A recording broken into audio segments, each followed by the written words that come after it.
Hey there folks, welcome to Spectrum Pulse. We talk about music, movies, art, and culture.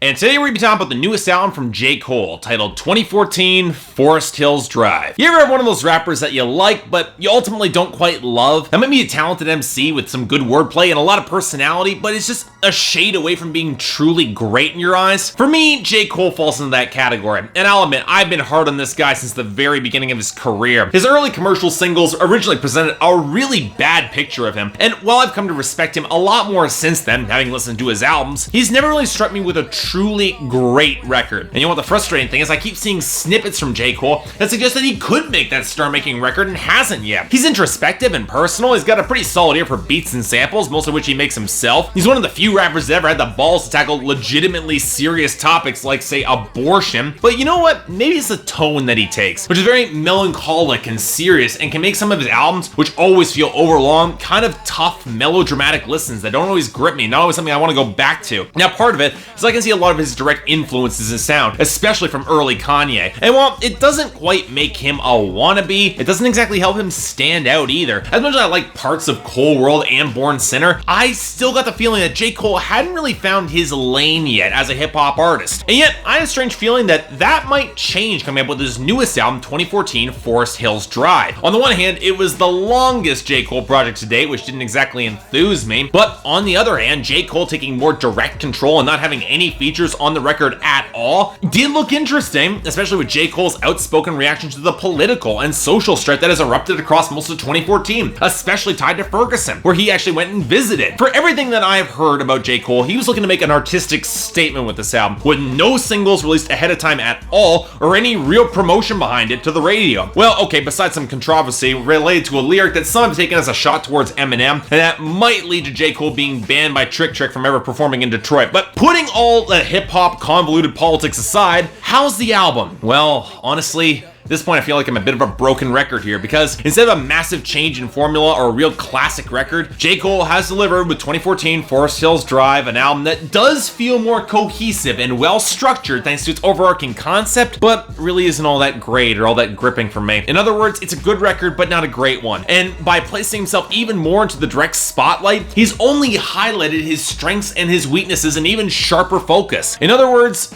god damn it, I really wish I liked this album a lot more than I do, but I'm sorry, it's just not clicking with me. But you know what, let's be fair. There is a lot to like about this album, and I think the best place to start would be in the instrumentation and the production, most of which J. Cole handled himself, so props to that, that's pretty awesome. And outside of that badly tuned piano that bookends the album, most of the production straddles a smoother commercial production vibe and a grittier old school sound fairly well. I still don't like pitch shifted vocals, which crop up occasionally, but I did like the fluttering guitar leads on January 28th, the warm old school soul vibe of Wet Dreams, the classy strings and keyboard sample on '03 Adolescence and Love Yours, the washed out bleakness of the thick bass hits of A Tale of Two Cities and No Role Models, the choppy work song as the bass and mournful strings on Get Off My Dick, at least until they went to that limp keyboard line, but overall still pretty solid. And yeah, it's all very reminiscent of early Kanye like it's always been, but there's more of a downbeat, everyman feel that's a major part of J. Cole's appeal, his relatability. And that's another element I respect about this album, is a distinctive old school sound that's not trying to sound trendy or popular, and yet the production is still radio friendly. In a different time, you could hear this getting on the radio. Now, there are still a few misfires. Every single track on this album does run long due to some instrumental flourishes and interludes that don't always work, and while I do like the texture and sleek vibes this album creates, I'm not always wild about the keyboards that he brings in, like on St. Tropez, or the slightly off-tune and chintzy vibe of Hello. And there are points where his drearier side definitely plays against him. But overall, this record is a lot more euphoric and upbeat than one might expect from J. Cole, which I did find to be a very welcome change, especially coming off of Born Sinner. And you know what? I like a lot of his subject matter too. He steps in as one of the more honest MCs in the game. Not really in the same vein as Sage Francis or Atmosphere or Childish Gambino, but he's doing well. And he doesn't exactly share much of the same hard lifestyle that many of his peers tend to rap about, which places him in something of a unique position in hip-hop. And his best tracks on this album by a mile are where he uses that self-awareness to inform the album's narrative, which is a basic retelling of his life story in broad strokes from his teenage years up till now. A song like Wet Dreams, where he talks about losing his virginity, where he was only trying to be this big shot to win over a girl, only to realize that she was doing the exact same thing in the exact same boat as he is as a virgin. Or on the song like '03 Adolescent, where he idolizes a friend who deals drugs, only for that friend to say he looks up to J. Cole for going off to college and making something of his life. These are the songs where J. Cole absolutely shines. He's got a natural gift for these sort of stories that are well framed and honest enough to be completely believable. I buy these stories happen.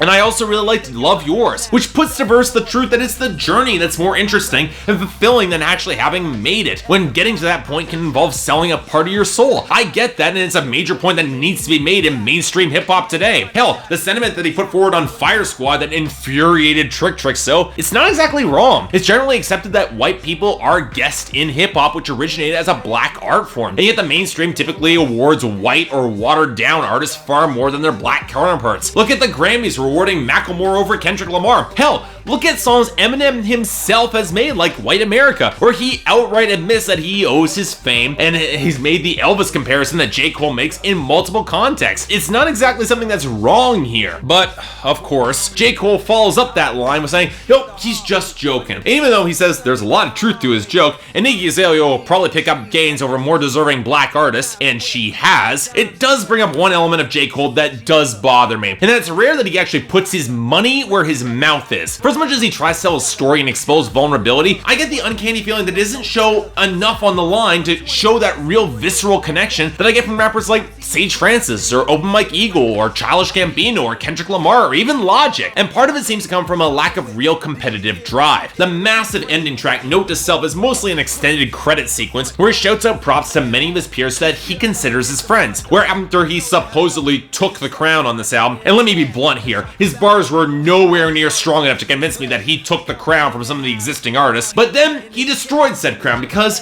everyone's special, and love is all you need, and there's no place like home, and all the rest of the stuff that Sesame Street used to bang on about. And you know what? If J. Cole wants to be the peace-loving hippie of hip-hop, you know what? That's not a bad lane for him, especially considering how the general theme of this record is a massive middle finger to Hollywood, and the lifestyle of empty fame and wealth over real true love that people don't really talk about anymore. But you know what? It's his steps here that feel a lot weaker and less impressive than they really should, especially considering the many records criticizing mainstream hip-hop from all sides that I've covered this year that bring more detail, punch, and emotional heft, from the Roots to Shabazz Palaces to Clipping. And it's mainly a lack of detail that bothers me. He talks about the empty feeling and depression that he feels, but it's all very bare bones on Saint Tropez, Get Off My Dick, and No Role Models. The commentary he makes is good, but it feels a little bit thin and lacking in real visceral punch and how it relates directly to him. It doesn't really help matters that whenever J. Cole starts talking about women, there's a pretty harsh double standard that he has revealed between those women that he considers confidants, those he respects, and those that he just considers hoes, the latter group that he seems to have no trouble degrading and mocking. Now, maybe it's just me, but if he really wanted to put his money where his mouth was, wouldn't it seem more appropriate and progressive to show respect to all women and not spend songs calling them shallow after screwing them, which makes him look just as shallow? And that goes to the underlying sentiment of some of the album's themes. I definitely respect J. Cole putting forward ideas of love in hip-hop. That's a good thing, and he gets points for trying to articulate his unhappiness, even despite his success, without disrespecting those who hustle and having less. And sure, on some level it all comes across as relative. I can appreciate that, but you know what?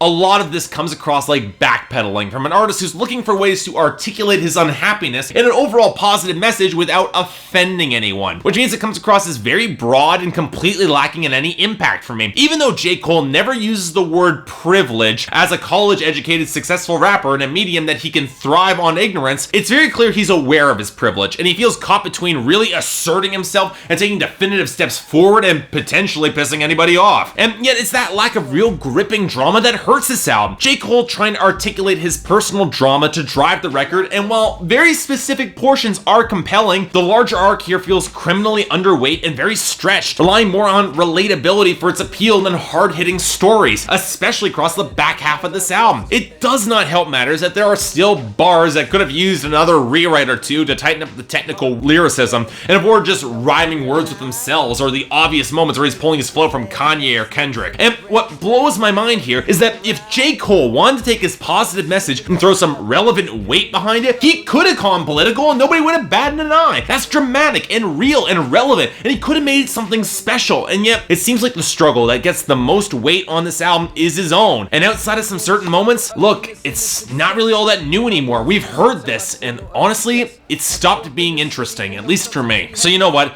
At the end of the day, I definitely like some of the ideas behind much of 2014 Forest Hill Drive, but the execution does not impress me as much as I wish it did. I still don't feel J. Cole has really pushed himself or found his lane as an MC outside of telling even more of his story, and the lack of real gripping drama or hard-hitting commentary or even real lyrical flair just make this record feel very thin to me and insubstantial. I do like the instrumentation and production, don't get me wrong, and J. Cole is still a good artist, but even he calls himself a B-lister on this album, and he should strive to be an A-lister, because right now, being a B-lister is not far from the truth. It's still a good record, which means I'm giving this album a very strong 6 out of 10, and a recommendation, especially for his fans. Still worth a listen, but just temper your expectations. You know, otherwise you might be disappointed. So yeah, thanks a lot for watching. If you'd like to like and subscribe, I'd be more than grateful. I can imagine I'm gonna get a lot of heat over this. Folks, I wanted to like this album, but I'm sorry, in comparison with a lot of the other albums criticizing hip-hop this year, doesn't do nearly as good of a job. But putting that aside, if there's any other albums you want me to cover before the end of the year, or if there's anything else I might be able to do to improve my presentation, I'm all ears. Until then, I'm Mark, you're watching Spectrum Pulse, and I'll see you next time. I mean this shit sincerely, and as a nigga who was once in your shoes living with